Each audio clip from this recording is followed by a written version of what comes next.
Hi dears, welcome back to nurture talks. ഇതെങ്ങനെയുണ്ട്? കാണാൻ നല്ല രസമില്ലേ? ഇത് തീർന്നു പോയ സ്കെച്ച് പെൻ കൊണ്ടാണ് തയ്യാറാക്കി എടുത്തിരിക്കുന്നത്. വെറും 5 മിനിറ്റ് മാത്രം മതി ഇത് ഉണ്ടാക്കിയെടുക്കാൻ.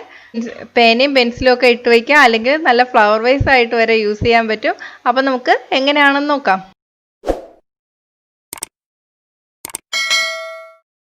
അപ്പം ഞാനിവിടെ കുറച്ച് തീർന്നു പോയ സ്കെച്ച് പെൻ എടുത്തിട്ടുണ്ട്. കുട്ടികളൊക്കെ ഉള്ള വീട്ടിലാണെങ്കിൽ ഇതുപോലെ കുറേ കാണും. അപ്പോൾ എൻ്റെ കയ്യിലുള്ള കുറച്ച് സ്കെച്ച് പെന്നിൻ്റെ ക്യാപ്പ് കാണാനില്ല, അതുകൊണ്ട് ഞാൻ എല്ലാത്തിൻ്റെയും ക്യാപ്പ് എടുത്ത് മാറ്റിയിട്ടുണ്ട്. ഇപ്പം നിങ്ങളുടെ കയ്യിലുള്ളതിൽ എല്ലാത്തിനും ക്യാപ്പ് ഉണ്ടെങ്കിൽ വേറെ ഒന്നും ചെയ്യേണ്ട, ക്യാപ്പോട് കൂടി തന്നെ എടുത്താൽ മതി. ഇപ്പം ക്യാപ്പ് ഇല്ലാത്തതുകൊണ്ട് ഇതിൻ്റെ മൊന ഒന്ന് എടുത്ത് മാറ്റണം. ഒന്നുകിൽ പുറത്തോട്ട് എടുത്ത് കളയാം, അല്ലെങ്കിൽ ഇതുപോലെ താഴ്ത്തി വെച്ച് കൊടുക്കാം. എല്ലാത്തിനെയും ഇതുപോലെ ചെയ്തെടുക്കുക. ക്യാപ്പ് ഉണ്ടെങ്കിൽ ഈ സ്റ്റെപ്പ് ചെയ്യേണ്ട. എല്ലാത്തിൻ്റെയും മൊന എടുത്ത് മാറ്റിയിട്ടുണ്ട്. ഇനി നമുക്ക് ഇതുപോലൊരു ചെറിയ കുപ്പി വേണം. ഇതിൻ്റെ മുകൾ ഭാഗം ഒന്ന് കട്ട് ചെയ്ത് കളയാം. അപ്പം മുറിച്ചെടുത്തിട്ടുണ്ട്. ഇനി ഇതിലോട്ട് ഞാനൊരു റബ്ബർ ബാൻഡ് ഇട്ട് കൊടുക്കുകയാണ്. ഇനി നമുക്കിതിലോട്ട് പേന ഒന്ന് എടുത്ത് വയ്ക്കാം. ഇങ്ങനെ ചെയ്യുന്നത് നമുക്ക് കറക്റ്റായിട്ട് പേന ഇതിന് ചുറ്റും വയ്ക്കാൻ വേണ്ടിയിട്ടാണ്.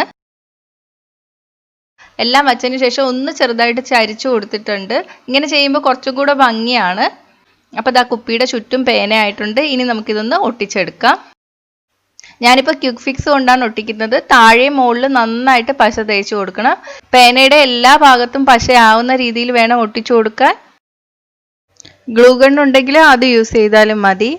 പശ എല്ലായിടത്തും ആയി വരാൻ ശ്രദ്ധിക്കുക. ഇനി ഇത് നമുക്ക് ഉണങ്ങി വരാൻ വേണ്ടിയിട്ട് മാറ്റി വയ്ക്കാം.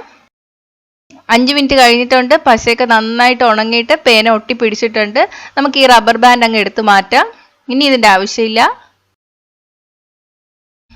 അപ്പം എന്ത് ഈസിയാണെന്നൊക്കെ, നല്ല രസമില്ല കാണാൻ. ഇത് നമുക്ക് ഫ്ലവർ വൈസ് ആയിട്ടോ അല്ലെങ്കിൽ പെന്നൊക്കെ ഇട്ട് വെക്കാൻ വേണ്ടിയിട്ടൊക്കെ യൂസ് ചെയ്യാം. ഇപ്പം ഞാൻ എല്ലാം ഒരേ തരത്തിലുള്ള സ്കെച്ച് പെന്നാണ് എടുത്തിരിക്കുന്നത്. ഇപ്പോൾ നിങ്ങൾക്ക് പലതരത്തിലുള്ള സ്കെച്ച് പെൻ ഉണ്ടെങ്കിൽ എല്ലാം ഒരേ നീളത്തിൽ മുറിച്ചെടുത്തിട്ട് ഇതുപോലെ ഇടയ്ക്കിടയ്ക്ക് വെച്ചിട്ട് ചെയ്തെടുക്കാവുന്നതാണ്. അതും കാണാൻ നല്ല ഭംഗിയായിരിക്കും. അപ്പോൾ ഒന്ന് ചെയ്ത് നോക്കണം കേട്ടോ. അപ്പോൾ ഈ വീഡിയോ ഇഷ്ടമായെങ്കിൽ ലൈക്ക് ചെയ്യുക, ഇഷ്ടപ്പെട്ടില്ലെങ്കിൽ ഡിസ്ലൈക്കും ചെയ്യുക. നിങ്ങളുടെ അഭിപ്രായങ്ങൾ താഴെ കമൻറ്റ് ചെയ്യുക. എങ്കിലേ എനിക്ക് ഈ വീഡിയോ ഇഷ്ടപ്പെട്ടോ എന്ന് അറിയാൻ പറ്റുള്ളൂ. ഫ്രണ്ട്സിനെ റിലേറ്റീവ്സിനൊക്കെ ഷെയർ ചെയ്ത് കൊടുക്കുക. അപ്പോൾ അടുത്ത നല്ലൊരു വീഡിയോ ആയിട്ട് കാണാം. ബൈ.